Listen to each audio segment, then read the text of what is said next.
Teddy Daniels and his partner Chuck are police officers. They are visiting a hospital for mentally ill criminals. This hospital is on an island. It is completely cut off from the city. They are trying to find a missing woman. She was one of the patients. But she disappeared. Even though the hospital is locked and watched all the time. No one knows how she escaped. Teddy feels something is not right. He wants to look deeper into the hospital. There is one area he is very curious about. It's called Ward C. Ward C is where the most dangerous and violent patients are kept. It is always locked. And not many people are allowed inside. Teddy gets special approval. He is allowed to enter and check it. Teddy and Chuck walk to Ward C. A security guard is with them. This building looks very different from the rest of the hospital. It is older, darker, and very quiet. The gate is made of heavy metal. It makes a loud sound when it opens. Before entering, the guard warns them to be careful. He says the people inside are dangerous. And they should not get too close to the cells. Teddy and Chuck step inside. It's dark. The lights are very dim. And the place feels silent. The walls are made of stone. There are water drops falling somewhere. The sound of the water is soft. But it echoes across the hallway. The hallway is narrow. There are cells on both sides. Each cell has strong iron bars.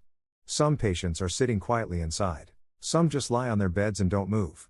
One man comes close to the bars and stares at Teddy. Teddy looks at him. Then keeps walking. The guard reminds them to move quickly. They pass more cells. One patient is humming a song. Another is whispering something. But it's not clear. They reach another metal door. This leads to the deeper part of Ward C. The guard uses a big key to open it. Inside, it's even darker and colder. Teddy and Chuck walk slowly. They are looking for a patient who may know something. They stop at one cell. The guard unlocks the door.